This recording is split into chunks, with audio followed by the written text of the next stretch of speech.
Good morning student. Mathematics zone Aamir के नए channel में फर्स्ट वीडियो में आप सभी का स्वागत है। You are most welcome to the Mathematics Zone. And how long time my students of Mathematics Zone are saying to me that sir आप वीडियो बनाइए हमारे लिए, हम आपको देखेंगे। हमारे स्टूडेंट ने कई बार मेरे को कहा, लेकिन मुझे फुर्सत ही नहीं मिली दूसरे कामों से। आज मैं पहली बार आपके लिए मैथमेटिक्स जोन में एक अच्छा सा वीडियो लेके आया हूँ इंटीग्रेशन चैप्टर पे, क्लास 12 बोर्ड के एग्जाम के लिए। और ये बहुत अच्छा वीडियो है। हर एक कॉन्सेप्ट पे बात करूंगा, मैं एक एक टॉपिक पे बात करूंगा, इसलिए आप इस कॉन्सेप्ट को ध्यान से देखना, समझना और मुझे वापस रिप्लाई करना कमेंट्री बॉक्स में कि आपको मेरा वीडियो कैसे लगा। लाइक करना और सब्सक्राइब जरूर करना, अपने फ्रेंड्स को शेयर जरूर करना। इंटीग्रेशन क्या होता है? Integration is an antiderivative of any function is called integration। Integration एक एंटी डेरिवेटिव होता है of any function। कैसे? ऐसे, such type of ऐसे। Let us take an example। fx is a function। fx is a function किसी भी function हो सकता है। 3x plus 4 हो सकता है, 5x plus 5 हो सकता है, 3 plus 4x हो सकता है, everything। तो fx is a function when its derivative तो fx का डेरिवेटिव क्या होगा? f dash x। Clearly we know that we already have studied in class 11th। So fx का फंक्शन का डेरिवेटिव f dash x होता है। यहाँ हिंदी में यूं समझे, fx का अवकलन f dash x होता है। तो इसका इंटीग्रेशन क्या होगा? What is the integration? तो f dash x का इंटीग्रेशन या समाकलन fx आएगा। क्लियर? fx को डिराइव करेंगे तो f dash x आएगा, f dash को अगेन इंटीग्रेशन करेंगे तो fx आएगा। बात समझ में आई आपको कि अगर किसी फंक्शन को डेरिवेटिव करते हैं, डिफरेंशिएशन निकालते हैं, तो अपने पास रिजल्ट जो आता है उसको अपन f dash x से डिनोट करते हैं। लेकिन जो रिजल्ट आता है f dash x, उस रिजल्ट को वापस इंटीग्रेशन करते हैं, रिवर्स प्रोसेस, उल्टी प्रोसेस पूरी करते हैं, तो वापस fx आ जाता है। यही इंटीग्रेशन कहलाता है। Integration is nothing, it is only a antiderivative of any function. For example, take an example. For example आपके पास fx है 3x plus 5। इसको डेरिवेटिव किया, डेरिवेटिव तो क्या आ गया अपने पास? इसको ऐसे कर लो आप कि इसका f dash x क्या आ जाएगा? f dash x आ जाएगा अपने पास। इसको डेरिवेटिव करेंगे तो 3 आएगा इसका डेरिवेटिव, डिफरेंशिएशन। क्लियर? अब इसका इंटीग्रेशन करेंगे। इंटीग्रेशन को अपन इस साइन से डिनोट करते हैं, integration 3 with respect to dx। तो अपने पास आएगा 3x plus c। क्या आएगा? 3x plus c। इधर ध्यान से देखिए, fx is any function equal to 3x plus 5। f dash x निकाला तो अपने पास 3 आया। 3 को इंटीग्रेट किया। क्या किया अपन ने? इंटीग्रेट। 3 को इंटीग्रेट किया। इंटीग्रेशन का साइन सिंबल क्या होता है? Integration of 3 dx equal to 3x plus c। Sir यहाँ c कैसे आ गया? c इसलिए आया है क्योंकि यहाँ पर आपके पास 5 है। 5 की जगह 4 हो सकता है, 6 हो सकता है, 7 हो सकता है, एनी कांस्टेंट वैल्यू हो सकती है। सो उस एनी कांस्टेंट वैल्यू को रिप्रेजेंट करने के लिए c आया। क्लियर? तो इंटीग्रेशन में हर एक का इंटीग्रेशन होने के बाद प्लस c लिखना ही पड़ेगा। क्लियर? सॉरी।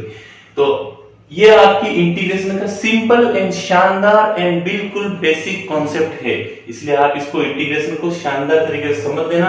ये इसकी एक तरह से डेफिनेशन पार्ट हो गया, ये फॉर एक एग्जांपल हो गया। क्लियर? अब इस एग्जांपल के बिहाफ पर अपन नेक्स्ट क्वेश्चन करेंगे। जैसे मान लो एक और एग्जांपल लेते हैं अपन। अब आप क्यों कहोगे sir x raise to power n का इंटीग्रेशन क्या होगा? तो मैंने एक बार ये बात बोली थी, x raise to power n का integration, x raise to power n का डिफरेंशिएशन क्या होता है? x raise to power n का डिफरेंशिएशन क्या होता है? ये देखिए, derivative of x raise to power n का क्या होगा अपने पास? n x raise to power n minus 1। अपन सब जानते हैं, 11th क्लास में पढ़ चुके हैं। तो ये डेरिवेटिव होता है। अब इसका इंटीग्रेशन करेंगे अपन, इस क्वांटिटी का इंटीग्रेशन करेंगे तो अपने पास वापस ये क्वांटिटी आ जानी चाहिए, x raise to power n। Clear? अच्छा, ये टोटल रिवर्सल प्रोसेस है इंटीग्रेशन। रिवर्सल प्रोसेस मतलब डिफरेंशिएशन में क्या होता था, पावर -1 होती थी, जो पावर होती थी वो मल्टीप्लाई में आ जाती थी। इंटीग्रेशन में क्या होता है, पावर प्लस होगी, +1 होगी, और जो भी पावर +1 होगी उसके बाद वो पावर डिवाइडेशन में आ जाएगी। यहाँ मल्टीप्लिकेशन में आती, वहां डिवाइडेशन में आ जाएगी। कैसे, ऐसे for example comma integrate n(x⁻n-1) with respect to dx। तो क्या होगा अपने पास, n तो कांस्टेंट वैल्यू ये नीचे आ जाएगी, ये integration x⁻n-1 dx। Clear, again ये कांस्टेंट वैल्यू, इसका इंटीग्रेशन होगा x n माइनस ये n एज तक कांस्टेंट वैल्यू n एज टी आ जाएगा, उसके बाद इसका इंटीग्रेशन x n-1 जो पावर है उसके +1 लग जाएगा। ठीक है, और ये पूरी पावर जो है, ये वाली पूरी पावर ये वापस नीचे आ जाएगी। क्लियर, तो ये +1 से -1 कट गया, +1 से -1 कट गया। ठीक है, ये +c, तो आपके पास क्या बचा, n(x⁻n/n + c। n से n कट जाएगा, अपने पास क्या आ जाएगा, x⁻n + c। ये आपका फाइनल आंसर है। इसका इंटीग्रेशन तो आया नहीं आया अपने पास, इसका इंटीग्रेशन किया तो ये आया। तो anti derivative of any function इसका integration, short and simple definition.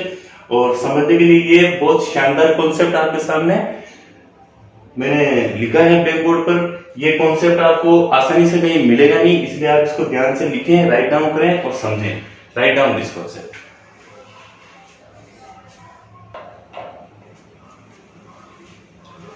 Yes student, proceed to next. For trigonometric function, trigonometric function के बारे में अपन जान लेते हैं। trigonometric function के इंटीग्रेशन कैसे होते हैं, प्रोसेस सेम है। Anti derivative of any function is का इंटीग्रेशन, मतलब किसी भी फंक्शन का अगर डेरिवेटिव करेंगे, जो रिजल्ट आएगा उसका वापस इंटीग्रेशन करेंगे तो वही फंक्शन वापस आ जाएगा। ये देखिए, derivative of sin x equal to cos x होता है डेरिवेटिव। ठीक है, तो cos x का इंटीग्रेशन करेंगे तो sin x आ जाएगा, प्लस c का मतलब आप समझ चुके हो कि यहाँ पर अगर डेरिवेटिव ऑफ sin x + 5 होता तो भी डेरिवेटिव cos x ही आता है, लेकिन वो 5 कहाँ जाता, उस 5 को रिप्रेजेंट करने के लिए इंटीग्रेशन में +c लगाते हैं।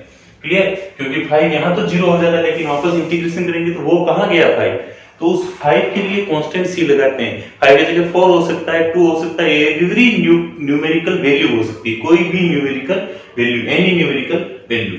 क्लियर, तो अब आप देखिए यहाँ पर cos x का डेरिवेटिव होता है -sin x, तो sin x का इंटीग्रेशन होगा विद रिस्पेक्ट टू dx। यहाँ पर डेरिवेटिव करने के लिए d/dx करते हैं, dx मतलब विद रिस्पेक्ट टू x, तो x के रिस्पेक्ट में अपन ने किया, तो यहाँ पर इंटीग्रेशन dx लगाया आगे फंक्शन के साथ, तो विद रिस्पेक्ट टू x है, मतलब x के रिस्पेक्ट में इसको इंटीग्रेशन करना है।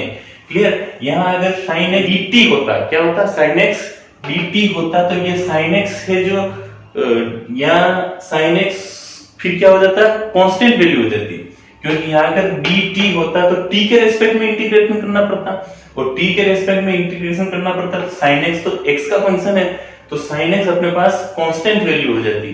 ठीक है, तो यहाँ पर x है, तो भी आप इसको x के रिस्पेक्ट में देखो, तो sin x dx का इंटीग्रेशन -cos x + c होगा।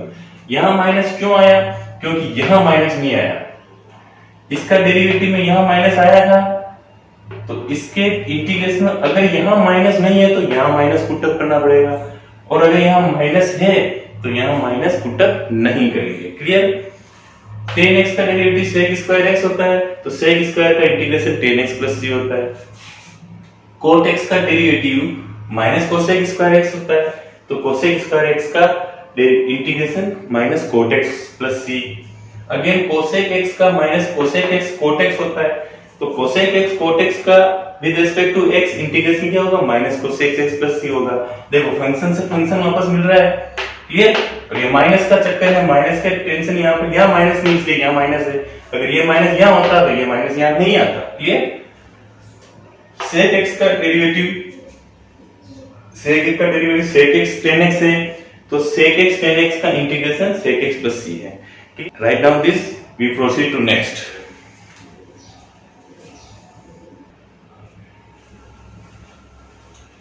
Yes student, we will proceed to next. Suppose derivative of log x. log x का क्या होता है डेरिवेटिव? 1/x होता है। तो 1/x dx का इंटीग्रेशन क्या होगा? log x प्लस c होगा। क्लियर? यहाँ मॉड लगाना पड़ेगा क्योंकि पॉजिटिव वैल्यू आएगी यहाँ पर। क्लियर? तो log mod x plus c। तो इस तरीके से अपन इंटीग्रेशन करेंगे।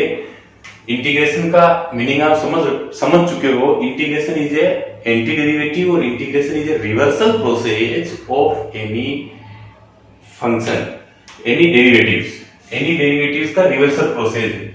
ठीक है, आपको एक और देखिए, d/dx ex, एक्सपोनेंशियल फंक्शन का आंसर एक्सपोनेंशियली होता है।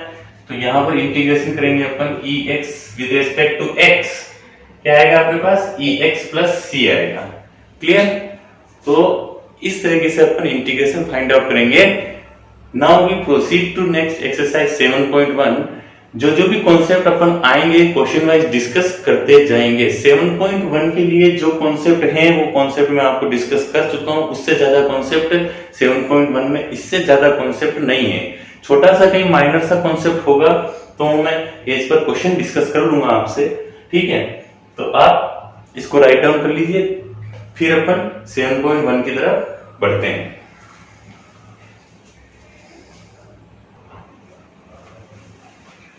यस स्टूडेंट, एक्सरसाइज 7.1 का क्वेश्चन नंबर सेकंड है आपके पास। यहां लिख रखा है integrate the following by method of inspection. Method of inspection is nothing but it is only the inspection, inquiry, examine. Inspection means inquiry, examine होता है, मतलब आप इंस्पेक्ट, पूछताछ, अपने को पूछताछ मतलब अनुमान, एस्टिमेट। क्या होता है? एस्टिमेशन एक तरह से इंस्पेक्शन। तो sin 2x का मेथड ऑफ इंस्पेक्शन ये होता है।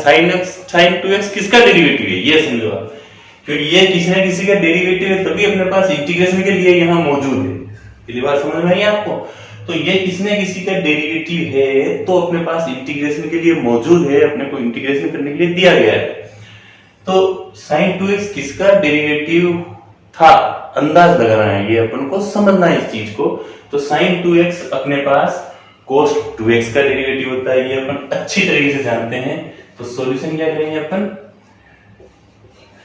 sin 2x with respect to x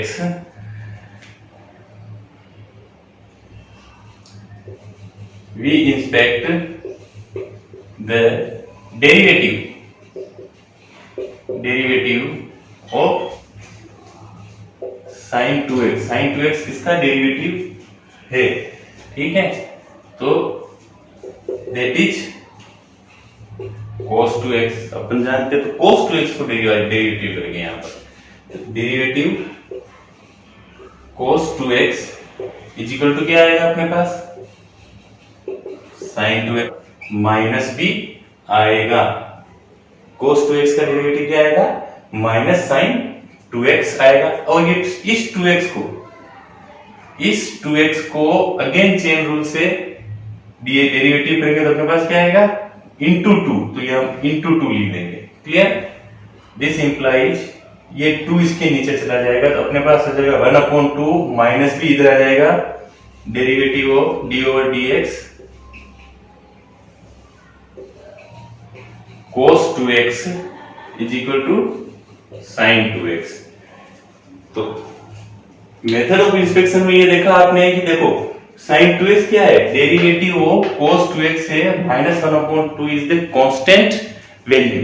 तो इसका इंटीग्रेशन ये पूरी चीज आएगी, d और dx हट जाएगा, -1/2 cos 2x आएगा। तो this implies integration of sin 2x with respect to x is equal to -1/2 cos 2x plus c। Clear? It is your final answer।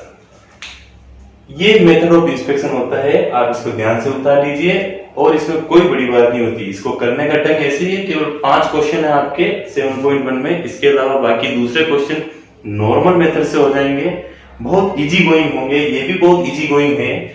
केवल अपन को ये समझना है कि जो फंक्शन दिया हुआ है वो किसका डेरिवेटिव होगा।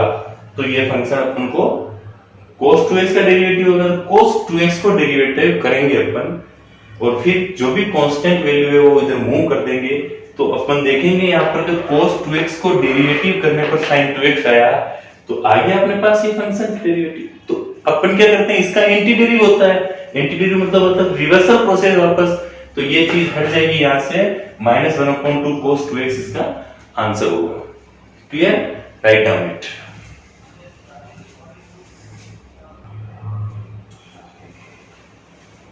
Yes student, now we proceed to the next question, that is cos 3x. Solution.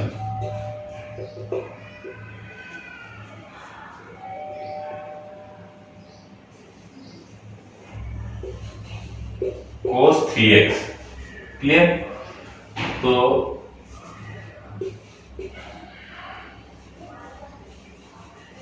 we look for the derivative of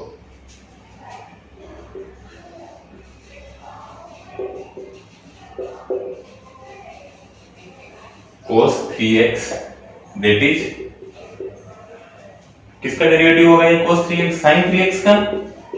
ये अपन जानते हैं, बस sin 3x को डिफरेंशिएट कर लीजिए, easy going. Then derivative of sin 3x is equal to cos 3x, and इस 3x को chain rule से वापस डेरिवेटिव करेंगे तो 3 आएगा। Clear? This implies this 3 move to that side here. Clear? ये 3 यहाँ पर मूव कर जाएगा, तो अपने पास 1/3 आ जाएगा, d/dx sin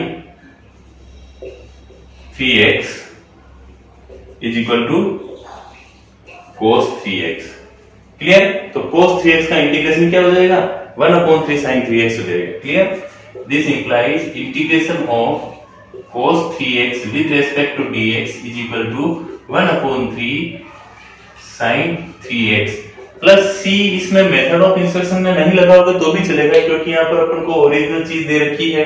ओरिजिनल चीज के रिकॉर्डिंग केवल क्या होगा, वो लगा दोगे तो भी चल जाएगा, नो प्रॉब्लम एट ऑल। ये इसका फाइनल आंसर होगा, आप इसको राइट डाउन कर लीजिए।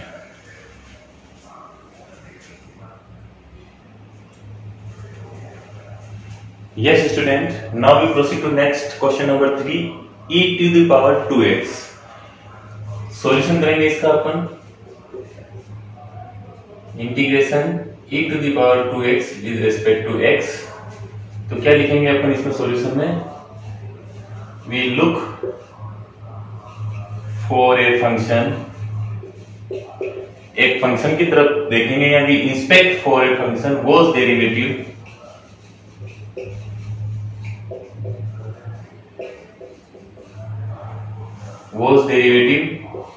is e to the power 2x, e to the power 2x, that is e to the power 2x। We look for a function whose derivative is e to the power 2x। e to the power 2x किसका derivative होगा उस function की तरफ अपन देखेंगे, ये हमने लिखा है। क्लियर? तो e to the power 2x का derivative e to the power 2x ही होगा, तो इसको डेरिवेटिव करेंगे अपन, तो d/dx e to the power 2x is equal to e to the power 2x। 2x का वापस अगेन चेन रूल से ये जो 2x है इसको वापस डेरिवेटिव करेंगे अपन, तो क्या आएगा, multiply by 2। Clear? This implies 2 यहाँ पर मूव कर जाएगा इसके नीचे, तो यहाँ पे आ जाएगा 1/2 d/dx e to the power 2x is equal to e2x। Clear? तो e to the power 2x, ये e to the power 2x जो अपन को जरूरत थी वो आ चुका है। e to the power 2x किसका डेरिवेटिव था, इस चीज का डेरिवेटिव था विद कांस्टेंट वैल्यू। तो अपने पास फाइनल आंसर क्या आएगा, this implies integration of e to the power 2x with respect to dx is equal to 1/2 e to the power 2x। Clear? ये आपके पास फाइनल आंसर आएगा। क्लियर? ये d और dx हट जाएगा और आपके पास ये फाइनल आंसर आएगा। Understand that? तो आप समझ चुके हो अच्छी तरीके से कि इस तरह से अगर किसी फंक्शन का आगे भी नेक्स्ट हर एक एक्सरसाइज में 7.11 तक है आपके पास, पर एवरी एक्सरसाइज इस तरीके से कोई फंक्शन हो जहां पर e to the power x की जगह पर 2x है, तो इसको चेन रूल से वापस इंटीग्रेट करेंगे तो 1 अपॉन वो जो कांस्टेंट वैल्यू नीचे आएगी 2। ये बात ध्यान रखना, ये इस रिजल्ट से अपन को प्रूफ मिलता है कि इस तरह से अपने पास रिजल्ट्स क्रिएट होते हैं। इंटीग्रेशन का बेसिक नॉलेज यहीं से स्टार्ट होता है। ये चीज समझ गए तो इंटीग्रेशन में कहीं दिक्कत नहीं आएगी। ये वाली चीजें जो मैं समझा रहा हूं आपको, इसलिए आप बहुत ध्यान से देखें कि e to the power 2x का इंटीग्रेशन क्या होगा। ये जो 2x है वापस इंटीग्रेट होकर नीचे 2 आ जाएगा। नीचे इंटीग्रेट होकर 2 क्यों आता है, इसका रीजन आप यहां से समझ चुके हो। Clear? Write down this.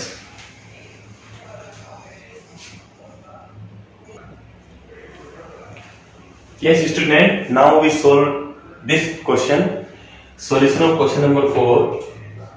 Solution 4 का solution क्या होगा, ax plus b to the power 2. Again same process, बहुत बारीक चीज है ये, बहुत मेजर, मतलब बहुत शानदार कॉन्सेप्ट यहाँ से निकलता है। इस कॉन्सेप्ट को समझने की जरूरत है अपन को।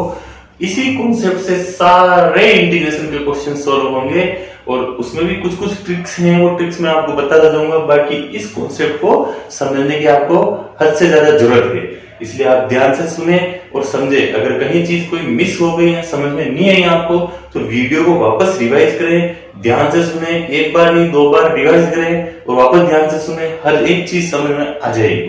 Clear?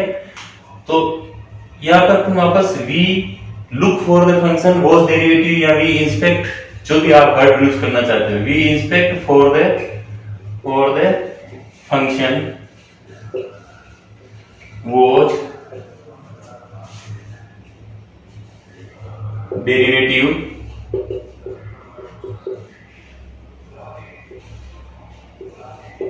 Is ax plus b की होल पावर 2। तो क्या होगा, that is ax plus b की होल पावर क्यूब। अपन जानते हैं कि अगर ax प्लस b की होल पावर क्यूब को डेरिवेटिव करेंगे तो अपने पास ax प्लस b की होल पावर 2 आ जाएगी। क्लियर? तो अपन इसको डिराइव करते हैं, तो derivative of ax plus b की power cube is equal to 3, power नीचे आ जाएगी, ax plus b square. Clear? 3 यहां पर मूव कर जाएगा, this implies 1/3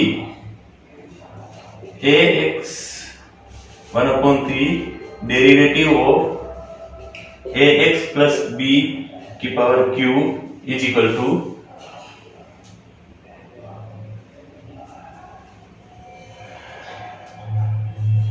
ax plus b की पावर स्क्वायर।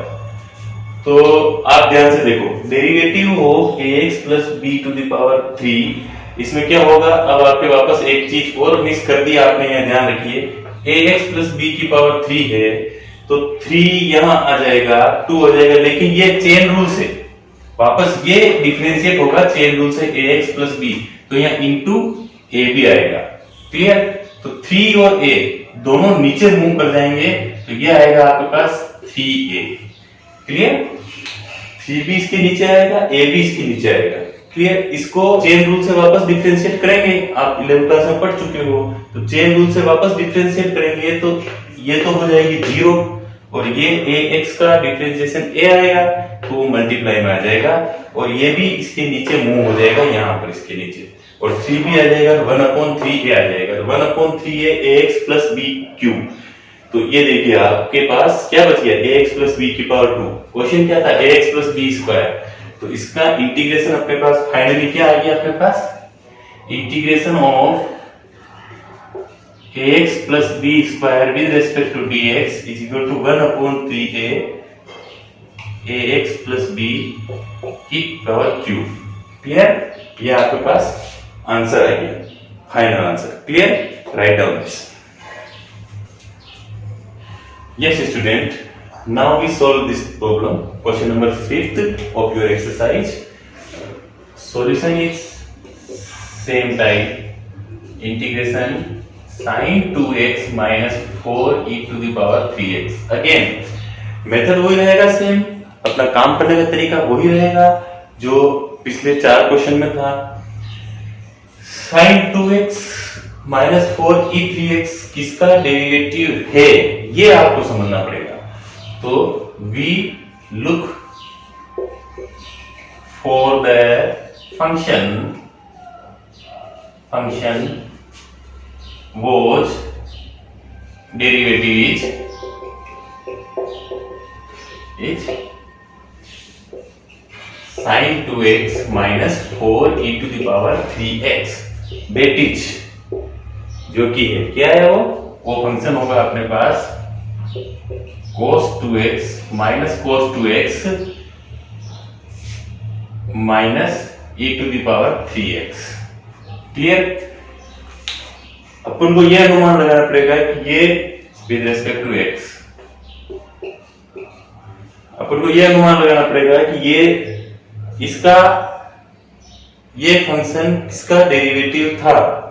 तो sin 2x का अपन जानते हैं cos 2x होता है, लेकिन cos 2x का डेरिवेटिव माइनस sin 2x होता है। यहाँ माइनस नहीं है तो माइनस यहाँ आ जाएगा। क्लियर? बात समझ में आई?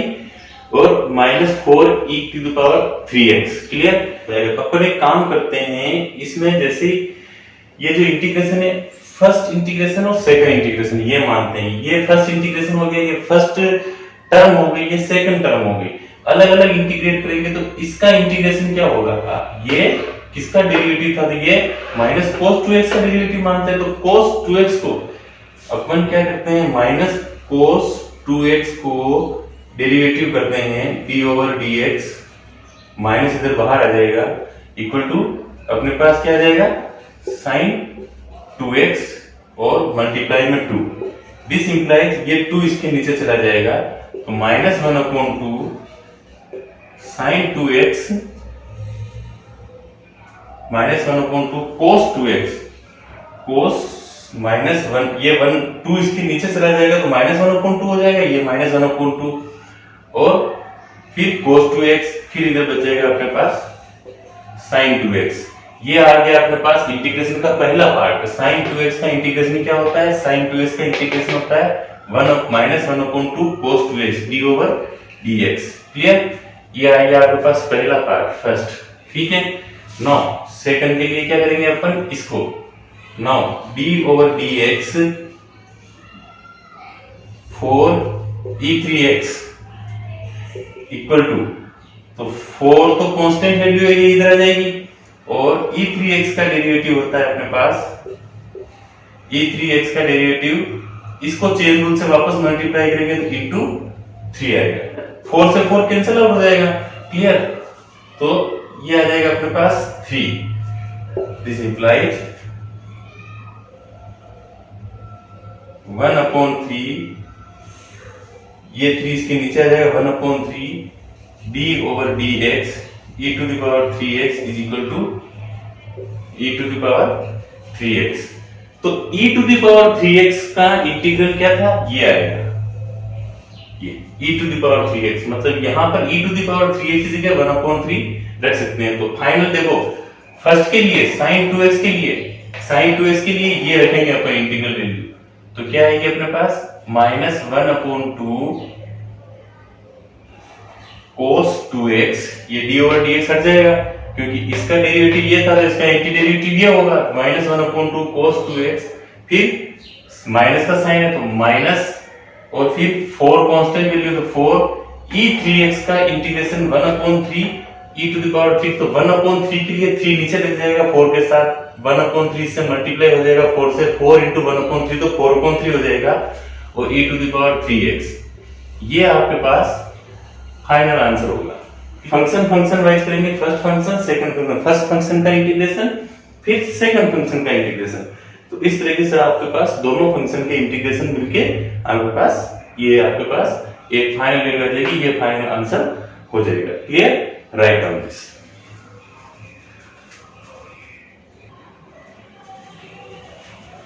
Yes student, now see this question. It is question number 6। Question number 6 में आपको कहीं ये नहीं लिख रखा है मेथड ऑफ इंस्पेक्शन का यूज करें। तो नॉर्मल इंटीग्रेशन करेंगे, कैसे करते हैं आप ध्यान से देखना, आपको समझ में आ जाएगा और बहुत अच्छी तरीके से समझ में आएगा। ठीक है, ध्यान से देखना। इसका सॉल्यूशन करेंगे अपन। सॉल्यूशन 4e⁻3x, जो भी आप देख चुके हो 4e⁻3x का, पहले तो इसको पूरा लिखना पड़ेगा आपको, px + 1 dx। एग्जाम में सोल्व कैसे करते हैं उसका तरीका बता रहा हूं।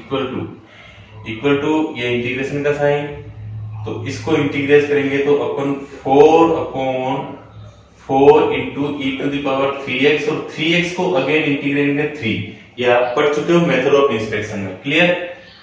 प्लस 1 का इंटीग्रेशन क्या होता है, 1 का इंटीग्रेशन x होगा प्लस c। ये आपका फाइनल आंसर है कि 1 का इंटीग्रेशन क्या होगा, x होगा और dx, क्लियर। 7, इसका सॉल्यूशन ये होगा कि आपके पास पहले तो इसको ये चीज लिखिए,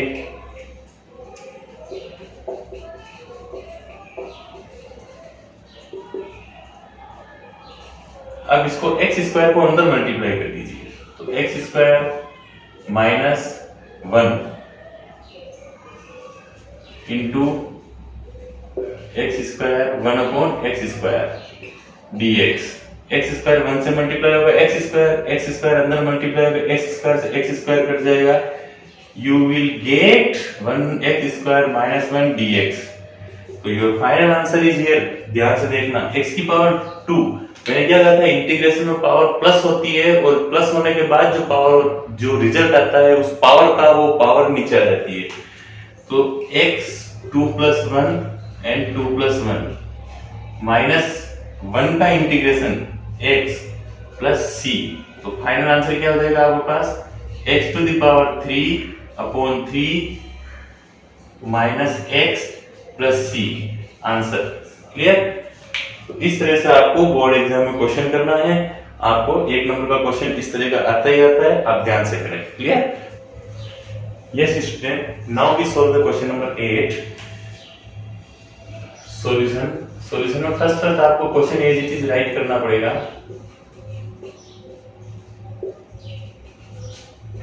तो integration ax² dx plus integration bx dx plus integration c dx, clear. तो आपके पास ax² का a कांस्टेंट वैल्यू, a यहां बाहर मूव कर जाएगी, x² dx plus b constant value, b बाहर मूव कर दो, x dx plus c dx is equal to a x² का इंटीग्रेशन 2 + 1, x की पावर 2 + 1 मतलब 3/3 हो जाएगा, प्लस b कांस्टेंट वैल्यू है x का, x²/2 हो जाएगा, पावर 1 प्लस हो जाएगी, अभी x की पावर 1 है, 1 + 1 2, और प्लस cx प्लस c। ये आपका फाइनल आंसर है, क्लियर। इस तरीके से आपको इंटीग्रेशन करना है। सेकंड सॉल्यूशन, इसको देखिए, इसको भी आप समझने के लिए आप इसके साथ अलग अलग इंटीग्रेशन लगा सकते हो, और नहीं लगाओ तो भी डायरेक्ट ही कर सकते हो। जैसे x², ये तो कांस्टेंट वैल्यू 2, तो 2 कांस्टेंट वैल्यू इंटीग्रेशन से पहले आ जाएगी 2, और इंटीग्रेशन x² को इंटीग्रेशन करेंगे तो x³ आएगा, तो यह इसका इंटीग्रेशन आ जाएगा 2x² प्लस e⁻x dx। इसका सॉल्यूशन करोगे तो आपके पास आ जाएगा 2x³ 3, clear, plus e⁻x plus c is any constant, 2/3x³ plus e⁻x plus c, clear. This is your final answer. तो इस तरीके से आपको बोर्ड एग्जाम में सॉल्यूशन करने हैं, टू द पॉइंट लिखना है, अच्छे नंबर मिलते हैं और बहुत शानदार मार्किंग होती है ऐसे क्वेश्चन के सॉल्यूशन लिखने में, clear. Write down this.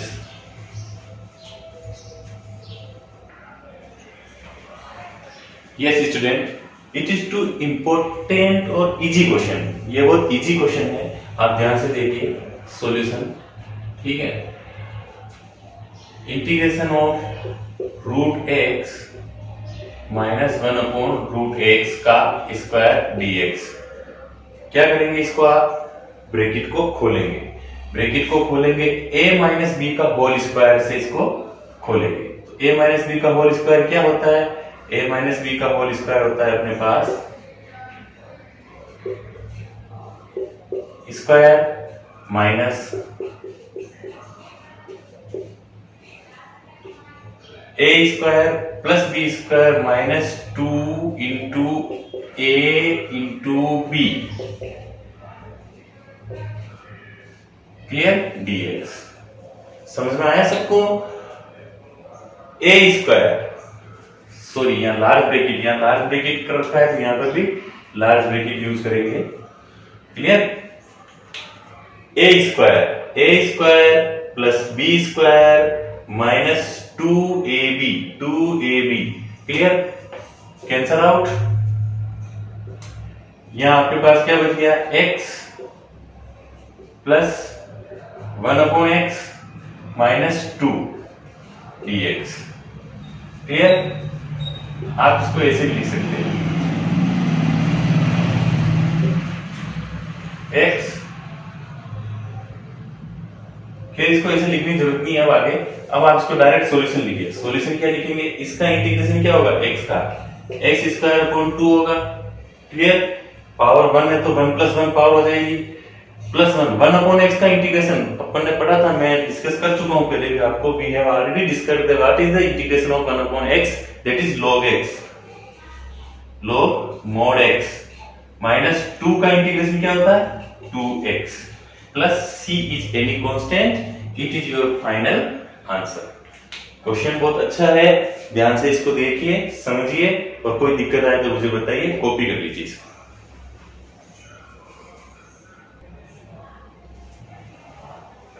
Yes student, now we solve this type of problem.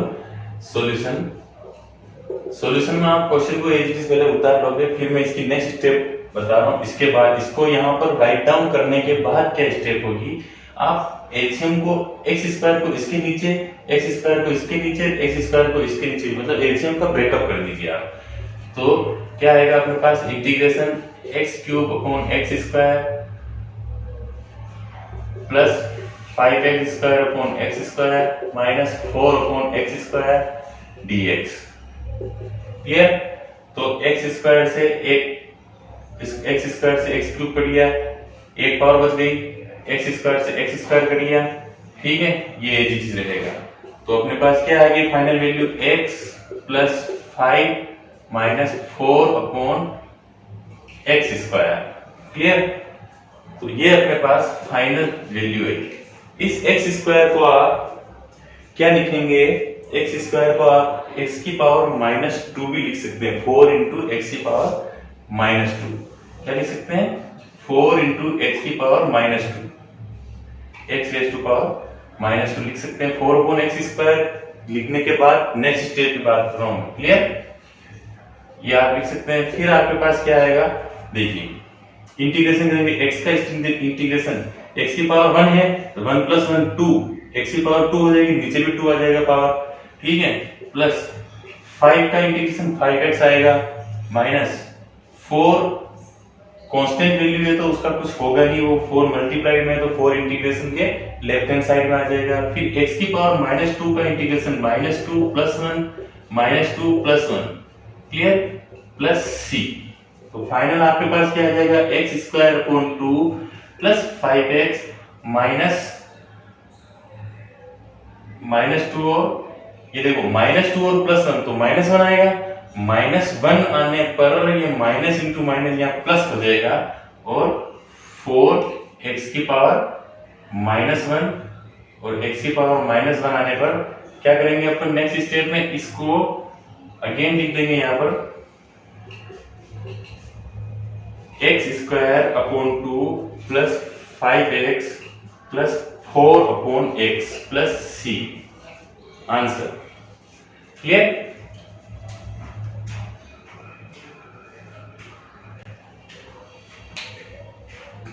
तो आप मेरी बात को अच्छी तरीके से समझ चुके होंगे कि किस तरह से मैंने इसको इंटीग्रेट किया है।